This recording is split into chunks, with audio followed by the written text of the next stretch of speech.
Fala rapaziadinha, como é que vocês estão? Tudo bem? Eu não lembro se eu já avisei pra vocês isso, mas de qualquer forma eu vou avisar agora. Eu sei que eu tô gravando nossas aulas nesse formato, e que eu havia dito que eu ia mudar e tal, pra voltar a aparecer meu rosto, enfim. Mas o professor de vocês está com um tempo muito curto, muito curto, muito curto. Então, não tive tempo ainda de entender o programa. Já está baixado, instalado no meu computador, só que só falta eu aprender a mexer nele. Então, enquanto isso, vamos continuar dessa forma, tá bom? Então, gente, espero que vocês estejam bem, que esteja tudo tranquilo com vocês, com as suas famílias, tá? E vamos começar mais uma aulinha marota nossa. Vamos lá. Para terminar aquela parte que estava falando de fragmentações, né, do território europeu, enfim, a gente vai falar hoje da fragmentação e de conflitos na Iugoslávia, tá? E logo de início a gente tem que ter em mente que durante séculos essa região que nós conhecemos como que foi depois da Iugoslávia e logo depois deixou de ser, que são os Balcãs, a região, essa região está localizada mais a sudeste da Europa, região dos Balcãs, é onde se formou no século XX a Iugoslávia. Mas antes disso, nós muito antes disso, essa região ali dos Balcãs, ela esteve sob o domínio do Império Romano e depois do Império Bizantino, tá? E aí no século XI, a Sérvia conseguiu formar aí nessa região um reino independente. Então, depois de muito tempo, conseguiu-se formar um reino independente, né, que no caso foi a Sérvia, que constituiu no século XI nessa região. Independente eu me refiro a qualquer império, seja o romano, seja o bizantino, ou qualquer outro.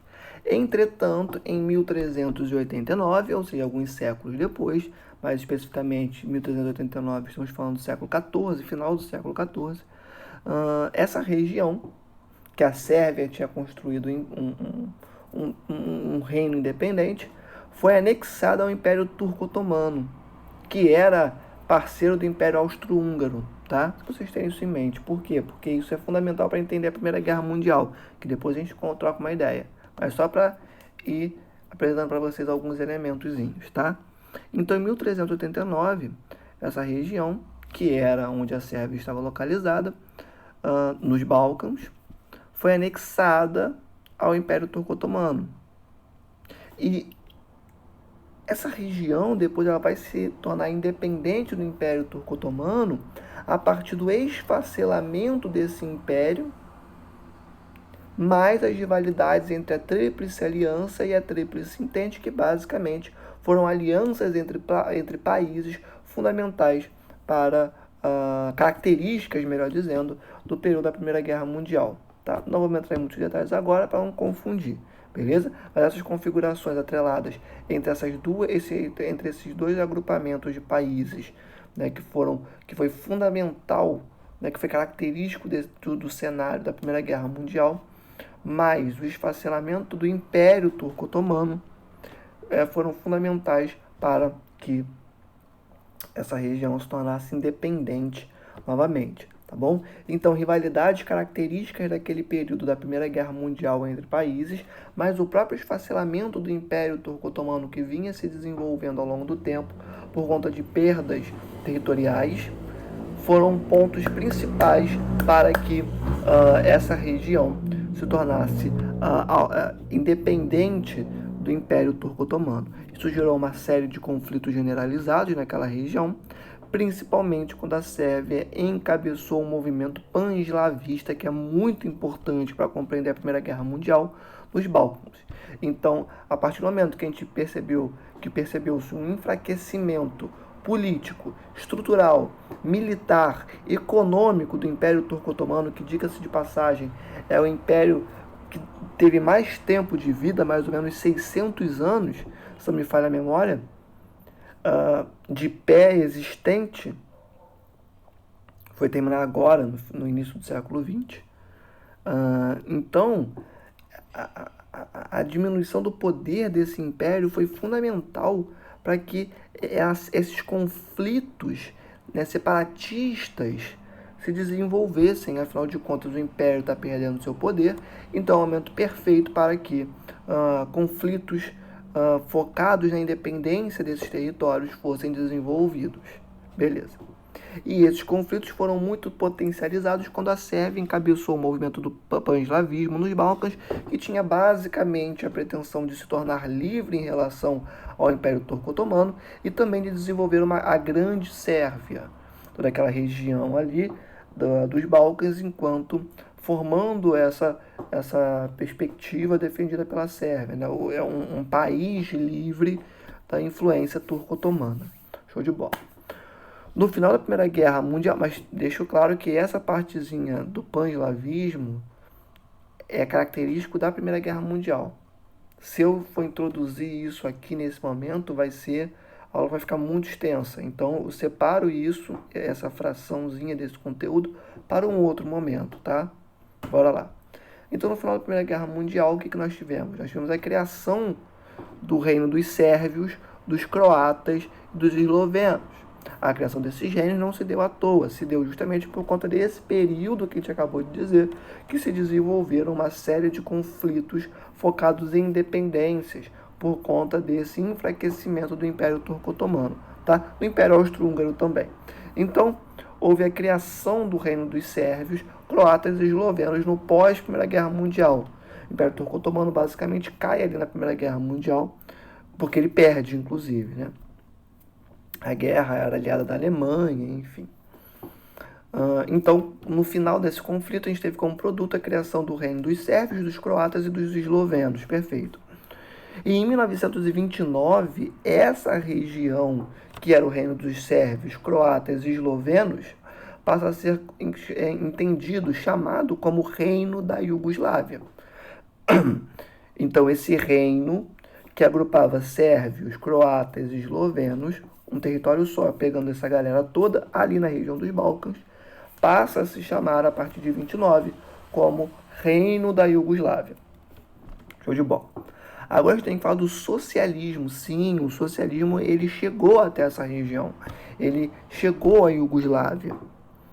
Então a Iugoslávia, como que isso se desenvolveu? Bom, primeiro a Iugoslávia foi invadida pelos nazistas durante a Segunda Guerra Mundial. Então percebam, estávamos falando agora de um período característico da Primeira Guerra Mundial, pan-eslavismo, conflitos generalizados, fim do Império Turco-Otomano, tá? Formação de conflitos generalizados, o que proporcionou a criação do reino dos sérvios, croatas e eslovenos no final da Primeira Guerra Mundial, de forma que em 29 eles passaram a se chamar de Reino da Iugoslávia. Perfeito, isso é um blocão de conhecimento, digamos assim, de acontecimentos, melhor dizendo. Passaram-se algumas décadas, de modo que agora nós estamos falando da Segunda Guerra Mundial. Estamos falando de um período de tempo da Segunda Guerra Mundial. E por quê? Porque durante esse período, a Iugoslávia, o reino da Iugoslávia, foi invadido por quem? Pelos nazistas, pelos alemães nazistas. E nesse momento a população que compunha a Iugoslávia se dividiu para o combate. Os croatas, em parte dos croatas, passaram a apoiar os nazistas, o que é muito bizarro. Seu território é invadido e você apoia o invasor. Mas, enfim, parte dos croatas apoiaram os nazistas, inclusive lutaram junto do exército nazista, uma porção dos croatas. E, de outro lado, nós temos os partisãs, chamados partisãs, que eram os socialistas ali dentro da Iugoslávia. E esses partisãs, esse grupo socialista, recebe apoio da União Soviética e do Reino Unido. Percebam, recebe apoio do principal país socialista que encabeçava o bloco socialista no mundo e de um país capitalista, um dos principais países capitalistas, o Reino Unido. A intenção era justamente retirar dali a presença nazista. E o grupo que principalmente luta contra os nazistas, o que já é historicamente também posto, são os comunistas, são os socialistas. Os principais combatentes dos nazistas no século XX foram os socialistas, os comunistas. A gente até brinca que Nós temos os nazistas, e o principal inimigo dos nazistas, assim como o principal inimigo dos comunistas, o principal inimigo dos nazistas são os comunistas, socialistas, enfim. E os principais inimigos dos socialistas, comunistas, são os nazistas. Na Guerra Fria, no final da Segunda Guerra Mundial, a União Soviética é basicamente a responsável pelo massacre ao exército nazista, retirando os nazistas do seu território, conquistando os territórios nazistas ao longo do seu movimento, cerca Berlim, enfim, depois os aliados se agrupam à União Soviética e é quando Berlim, quando o nazismo perde. Né? E na Iugoslávia a mesma coisa. Quem bate de frente com os nazistas são os socialistas, os comunistas. Né? Então eles formam o principal grupo que vai bater nos nazistas. E o principal líder desse grupo era é difícil falar isso, Josip Broz Tito, que a gente chama mais comumente de Marechal Tito, até para facilitar. Então, os socialistas derrotam e expulsam os nazistas, o que a gente já viu que no século XX foi algo comum, foi algo que aconteceu bastante. Os socialistas, os comunistas, enquanto responsáveis pela expulsão dos nazistas dos seus territórios, né? E Tito se torna o presidente vitalício da Iugoslávia. Nesse momento, ele muda o nome do país de Reino da Iugoslávia. Eu estava falando de Iugoslávia, mas o correto seria Reino da Iugoslávia até esse momento, tá? Então ele muda de Reino da Iugoslávia para a República Socialista Federativa da Iugoslávia. Então o nome agora fica bem grandão. Passa de Reino da Iugoslávia, característico lá de 1929, tá bom? Ele muda esse nome que estava estabelecido para a República Socialista Federativa da Iugoslávia.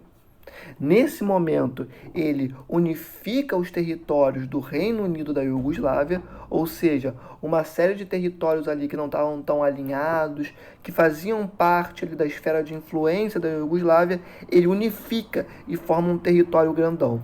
E é nesse momento que a gente tem a formação de uma federação com 6 repúblicas, mais 2 províncias autônomas. Então você tinha alguns territórios ali que estavam sob a esfera de influência do reino da Iugoslávia, só que Tito ele pega e unifica esse território como um todo. E ele unifica enquanto uma federação. Tanto que o nome passou a ser República Socialista Federativa da Iugoslávia. E que 6 repúblicas eram essas? Bom, Eslovênia, Croácia, Bósnia, Sérvia, Montenegro e Macedônia. E quais eram as 2 províncias autônomas? Kosovo e Voivodina. Tá bom? Tito rompe ligações com a União Soviética em 48. Por quê? Porque Tito discordava do modelo de socialismo soviético. Socialismo soviético que a gente conhece normalmente como também stalinismo. Né? Pelo menos nesse momento em que nós estamos presenciando a configuração geopolítica do mundo, da União Soviética. Né? Então, Tito discordava do socialismo soviético, do stalinismo presente, e ele rompe ligações com os soviéticos. O socialismo de Tito tinha como característica principal a autogestão. Então, o que ele fez? Ele deu mais autonomia para as repúblicas. Vamos lembrar, era República Socialista Federativa da Iugoslávia, ou seja, era formada por 6 repúblicas, mais 2 províncias autônomas. Inclusive, estão na área de influência da Sérvia, a gente vai ver isso daqui a pouquinho. Então, o que ele fez? Ele tinha como ponto central a autogestão desses territórios.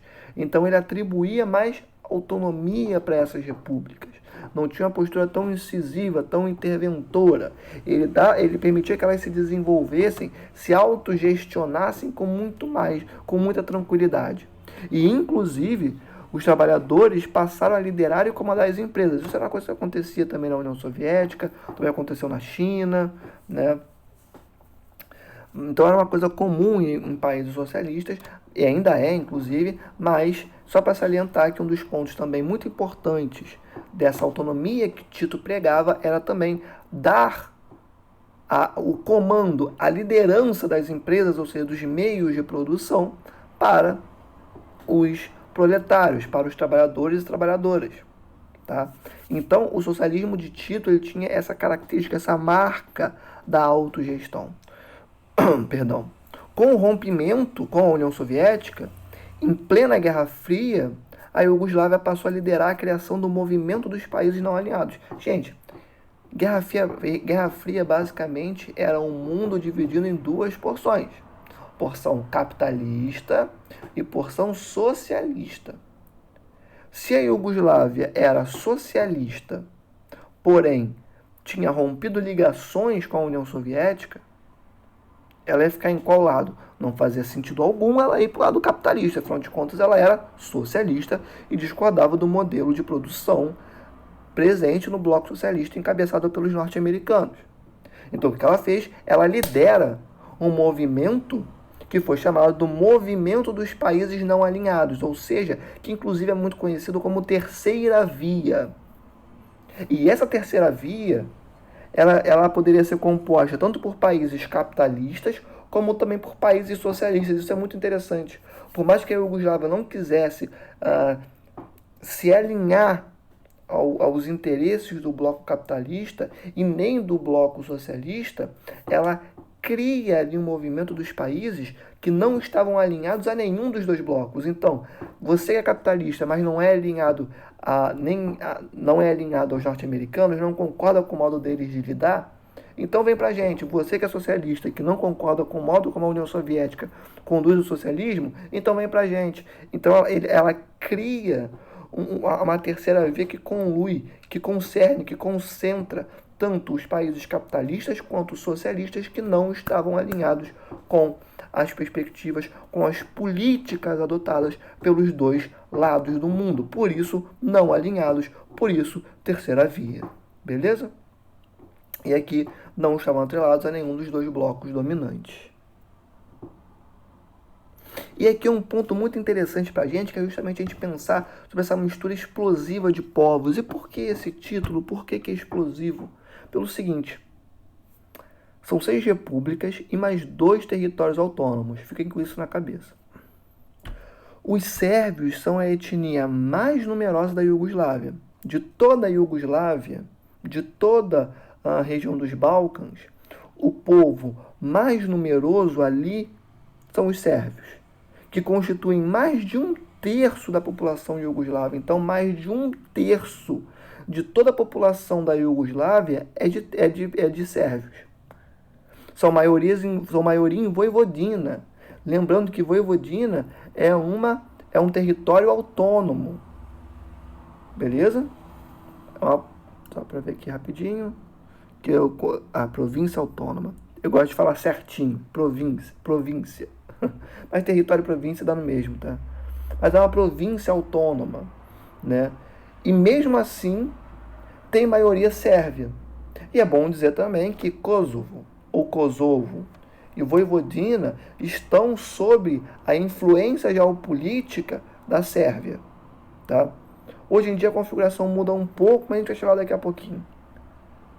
E estão espalhados pelas outras repúblicas. Então, os sérvios não só são maioria no seu país, como são maioria nessa província autônoma que é de Voivodina, e eles também estão espalhados por todas as outras repúblicas que compõem a Iugoslávia. Só que eles estão espalhados enquanto minoria. E a gente vai ver que mesmo sendo minoria, ter sérvios no seu território já é motivo suficiente para uma série de acontecimentos complexos, para dizer um mínimo, se desenvolvam. Enfim. Então, a segunda maior etnia, depois dos sérvios, são os croatas. Eles representam mais ou menos 20% da população local da Iugoslávia. A maioria vive na própria Croácia. A maioria dos croatas vive na própria Croácia. E o restante dos croatas está espalhado pelas repúblicas e províncias. tá? Ou seja, temos croatas também, assim como os sérvios, em outras repúblicas e também em outras províncias, tá bom? Eles estão pulverizados, mas a maioria, né, dos croatas estão na própria Croácia e 20% da população da Iugoslávia é composta de croatas. E a terceira maior etnia são os eslovenos, que representam 8% da população e vivem espremidos na Eslovênia, que está entre a Croácia e a Áustria, tá bom? E temos ainda a etnia albanesa, temos montenegrinos, macedônios, os albaneses estão em grande parte no Kosovo, montenegrinos estão na República de Montenegro e macedônios na Macedônia, tá? A República de Montenegro que vai ser parceira da Sérvia até o final, impressionante.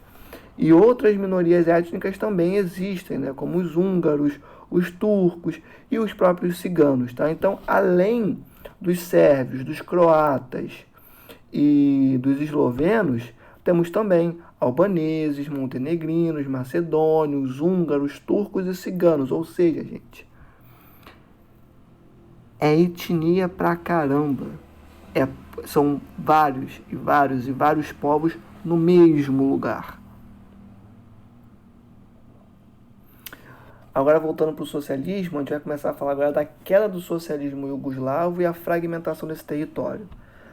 É muito comum a gente falar que Tito era carismático. De fato, ele era carismático. Mas como a gente já viu lá atrás, o socialismo de Tito ele era pautado basicamente pela liberdade dos povos, né? Pela autogestão desses povos. Então ele dava liberdade para que esses múltiplos povos conseguissem manifestar sua cultura, conseguissem ter uma certa autonomia política, econômica, enfim. Por mais que ele pregasse por uma Iugoslávia unida, né? Muito se diz que ele foi o único iugoslavo, de fato. Né? Porque todos ali eram sérvios, se autodeterminavam não enquanto iugoslavos, mas enquanto sérvios, enquanto croatas. Né? Então, por mais que ele tivesse a pretensão de instituir uma Iugoslávia una e indivisiva, ainda assim ele reconhecia que vários povos existiam. Ele não tinha esse discurso de só existe um povo, o povo iugoslavo. Ele falava, não, aqui tem sérvios, aqui tem croatas, aqui tem um monte de gente. Tenham liberdade, tenham uma certa autonomia e tá tudo bem. Então Tito ele não conseguiu manter todo mundo junto porque ele era carismático, engraçado, bonitinho. Ele mantinha todo mundo junto porque ele pensou políticas focadas no socialismo que de fato respeitavam esses povos. Percebam, respeito, que respeitavam esses povos e que por conta disso manteve o território unido. Agora, em 1980 o Tito morre. Os próximos líderes não tinham o mesmo carisma que Tito e também não tiveram as mesmas políticas que Tito. Além disso, não conseguiram dar continuidade, né? Com tanta não perfeição, mas com tanto de maneira tão bem feita como Tito fez. Além disso, uma década depois, a União das Repúblicas Socialistas Soviéticas cai. Professor, mas o que isso importa para a Iugoslávia? A Iugoslávia não estava separada da União Soviética? Estava, só que, gente, o mundo da Guerra Fria, ele é um mundo de constante pressão. E o país que lidera o bloco socialista cair, perder força, tem um impacto no mundo inteiro muito grande. Porque basicamente é a mensagem de que o socialismo caiu, o socialismo fracassou. Então, num país que perdeu o seu líder, tem pouco mais de 10 anos, 11 anos nesse momento, né? Perdeu o seu líder há pouquíssimo tempo, seu líder principal. Ou seja, a política já não foi desenvolvida daquela forma como eles estavam acostumados, como eles gostavam. E além disso, o principal país que representa o seu modelo político-econômico cai, isso é um cenário de crise. Ou seja, a Iugoslávia, nesse momento, perde o seu líder, claro, em 80, e o seu sistema político e econômico.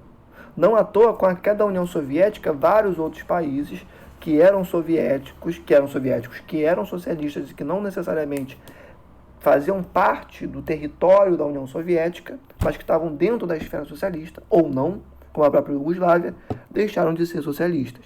É como se dissesse, bom, perdemos, o socialismo perdeu, então vamos para o lado do capitalista. Essa é a imagem, tá? Essa foi a ideia transmitida. Alguns se mantiveram socialistas, como a Coreia Popular, como a China, como o Vietnã, mas a maioria, como Cuba, mas a maioria passou para o lado socialista, para o lado capitalista, perdão. Então a Iugoslávia perde seu líder e perde seu sistema político e econômico. A partir da década de 1990, o que acontece? A Iugoslávia agora é um momento muito complexo na história da Iugoslávia e na história da humanidade. A Iugoslávia ela entra em um processo de declínio e fragmentação muito forte. Quando a gente fala que ela perde o sistema político-econômico, a gente está falando que basicamente a Iugoslávia ela entra numa crise tão grande que aqueles movimentos separatistas eles querem se separar. Então não tem capitalismo, socialismo, agora perdeu a força, nosso sistema político-econômico ruiu, o socialismo que nos unia caiu, nosso líder morreu, eu sou sérvio, eu sou croata, eu quero que todos vocês se danem, eu sou eu e é isso. Então começa uma violência muito grande daí para frente. Pouco a pouco as repúblicas começam a se declarar independentes. Não, eu vou guiar minha economia. Não, eu tenho minha cultura, eu tenho meu povo, eu vou guiar a minha estrutura política e econômica. As repúblicas começam a se declarar independentes. E eles começam a se declarar independentes, principalmente insatisfeitos com o protagonismo aqui está escrito soviético, perdão, é sérvio, tá? Começam a se separar porque eles estavam insatisfeitos com o protagonismo sérvio. Tá? A Sérvia estava com... Quem tinha a maior força política na Iugoslávia era a Sérvia. Tinha o povo mais numeroso. Era o país que lá em 1389 formou um reino ali autônomo. Foi o que criou o panslavismo, a ideia da grande mãe Sérvia. Então, tinha maior poder político, econômico ali, dentro da Iugoslávia. Então, os países começaram, eu não estou gostando dessa influência da Sérvia, não. Eu não sou sérvio, não estou nem aí para a verdade dos sérvios, eu não sou sérvio, Por que eles estão falando que eu tenho que fazer se eu sou croata? Ou se eu sou qualquer outra etnia que tinha lá dentro? Se eu sou ortodoxo. Aí é um pouco mais de religião, né? Mas enfim. Então, em 91, Macedônia, Eslovênia e Croácia declaram independência. Então, em 91, Macedônia, Eslovênia e Croácia declaram independência. E no caso da Macedônia, não houve conflito, tá? A Macedônia fez um acordo ali com os sérvios e ficou tudo de boa. Agora, com a Eslovênia, já rolou uma guerra dos 10 dias. Então, começa ali uma violênciazinha, enfim, que é uma violência, não tem como ser dito, é uma guerra, só que uma guerra que dura 10 dias, então um tempo curto, não tão grande. Agora, na Croácia o bagulho ficou doido. Na Croácia a guerra foi intensa. Tão intensa que essa guerra, a gente, historiadores, geógrafos, enfim, os cientistas sociais, nós classificaram, né, enquanto uma guerra de limpeza étnica. Como assim? Porque o foco não era só impedir o separatismo. O foco era eliminar a população dessas regiões. Era matar todo mundo que tivesse uma etnia ou uma religião diferente da religião dos sérvios que moravam lá. Ou seja, matar todo mundo que não fosse sérvio, aí quando eu falo sérvio, da Croácia entendam como descendentes de sérvios, tá? Ou sérvios mesmo. Então todo mundo que não fosse sérvio seria morto. E todo mundo que tivesse uma religião diferente da religião dos sérvios também seria morto. Ou seja, era uma limpeza étnica, não era só impedir que se separassem, era matar todo mundo que fosse diferente. E a Croácia, ela tinha um certo quantitativo significativo de sérvios na sua população.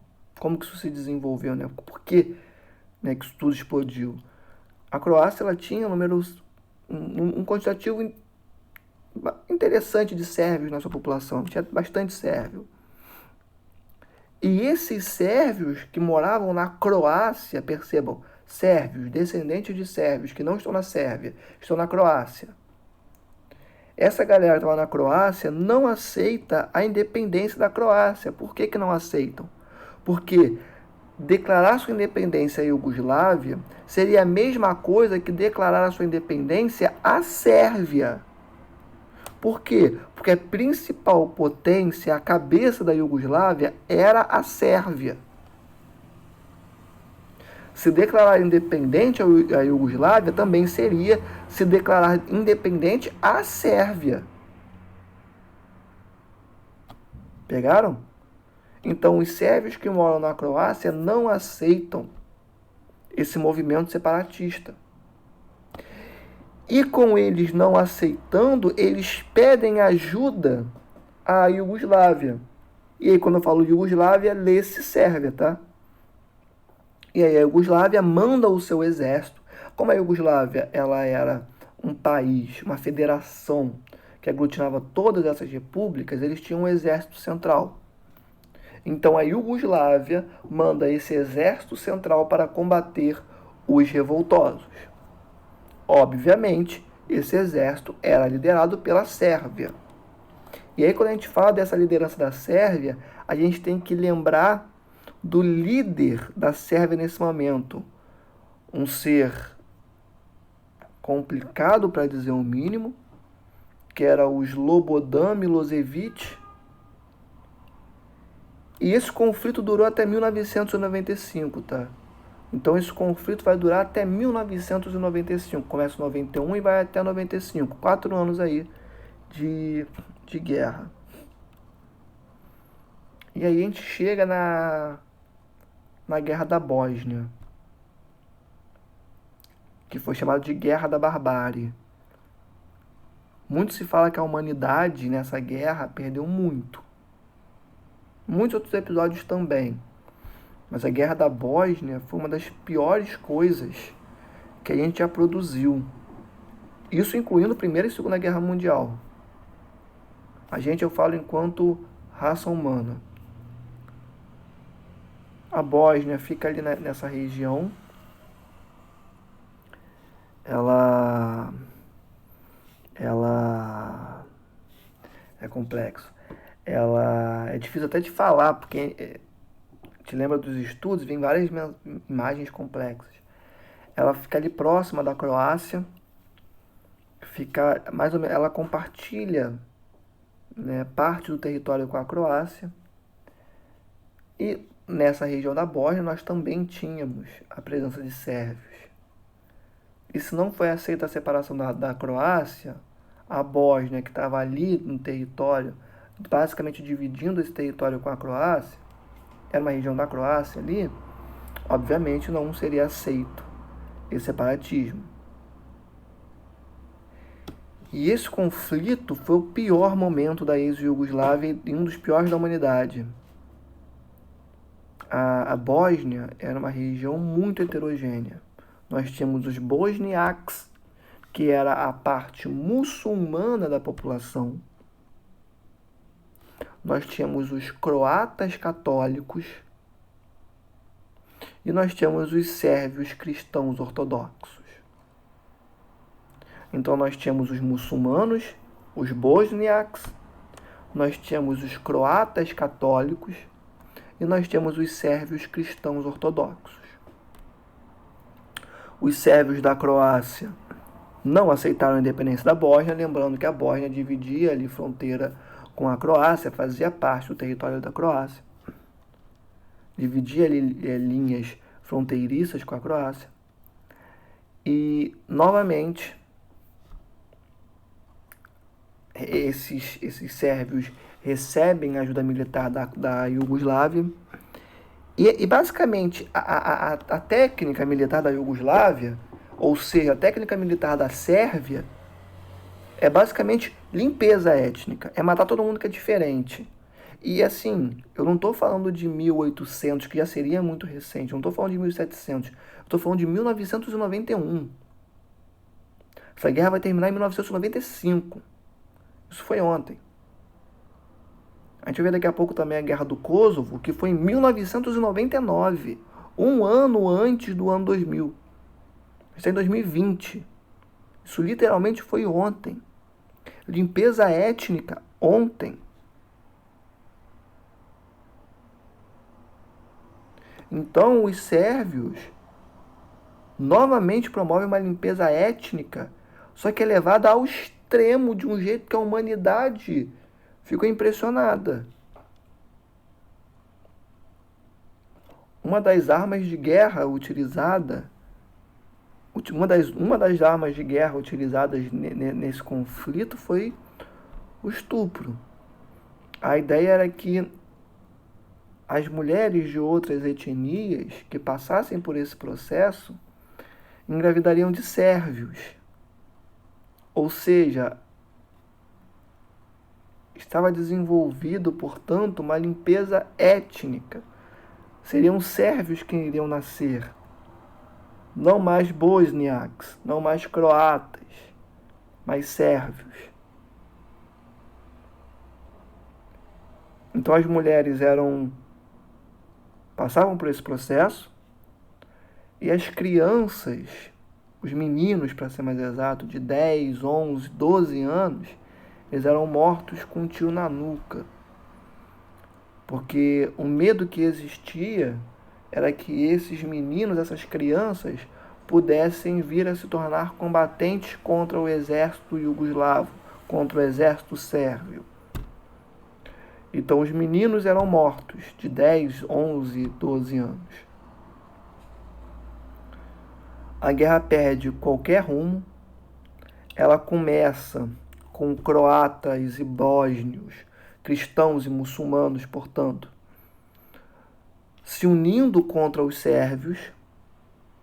E pouco tempo depois, era todo mundo se matando. Era croata matando bósnio, bósnio matando croata, que matava sérvio, que matava os dois, croata matando sérvio, enfim. E nesse momento, campos de concentração foram montados. Campos de concentração não na década de 40, na década de 30. Campos de concentração na década de 90, de 1990. Campos de concentração foram montados para promover uma limpeza étnica. Foi feito, portanto, cerco a Sarajevo. Sarajevo é a capital da Bósnia. E o cerco a Sarajevo, a prática de cerco a uma cidade é uma das práticas mais covardes que um exército, que um país pode fazer contra o outro. Que é basicamente você cercar essa região desse país, desse território que você está combatendo, e impedir que qualquer coisa entre ou qualquer coisa saia. Ou seja, fornecimento de comida, esquece. Fornecimento de armas para os combatentes, esquece. Literalmente, a Bósnia, por 3 anos, se tornou uma terra arrasada. Pessoas mortas pelas ruas, pessoas que não estavam nos campos de concentração morrendo de fome nas ruas, uma violência absurda, gigantesca, abissal. A humanidade ali perdeu muitos pontos. Muitos, muitos, muitos pontos. Consigo mesmo.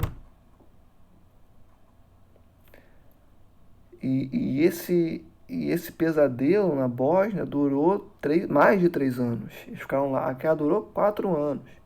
O cerco durou mais de 3 anos. O exército da Iugoslávia, ele cercou a capital da Bósnia, Sarajevo, adentrava ou saía. Obviamente, milhares de pessoas morreram. O conflito termina a partir da interferência da OTAN. Demorou um pouquinho, né? Mas, enfim, houve a interferência da OTAN. E a OTAN ela passou a bombardear posições estratégicas do exército iugoslavo. Então ela passou a destruir regiões muito importantes para o exército iugoslavo. Até que em 1995 a guerra chega ao fim. O acordo de Dayton é feito. A Bósnia se torna uma república independente, reconhecida pela ONU. E o governo bósnio agora, ele passa a ser dividido entre sérvios ortodoxos, os mesmos que criaram todo esse conflito, muçulmanos bósnios, os bosniaks, e cristãos católicos, que basicamente os cristãos católicos são os croatas. Tá?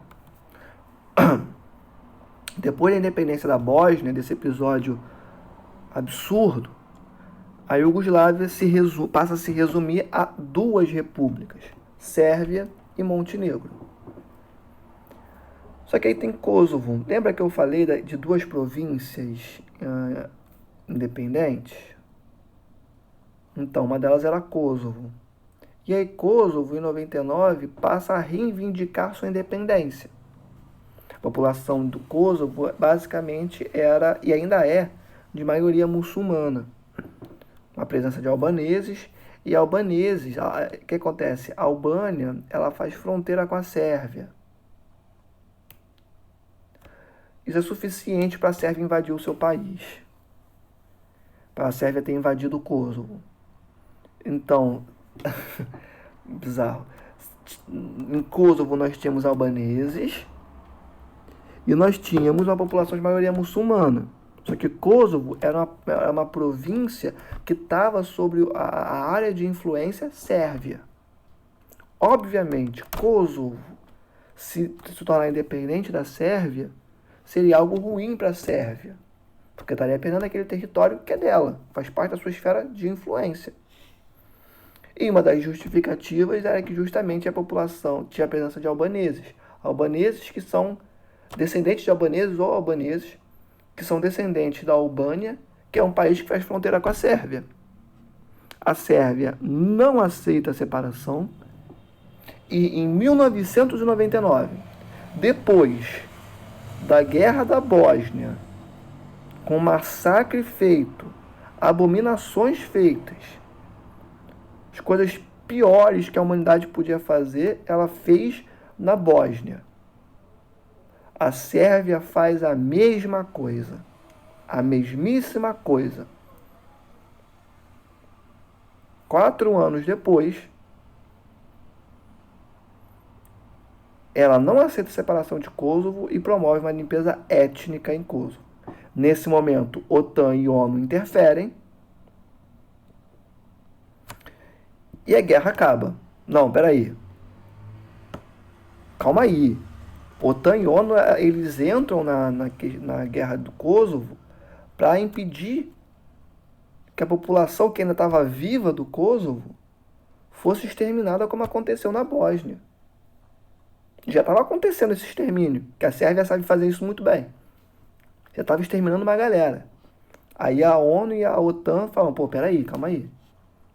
Então o conflito é encerrado, porém, a ONU não reconhece, a ONU e a OTAN, né, não, mais especificamente a ONU, que é ela que tem que reconhecer países. A ONU não reconhece Kosovo como um país até hoje. A Sérvia, obviamente, até hoje não reconhece Kosovo como um país.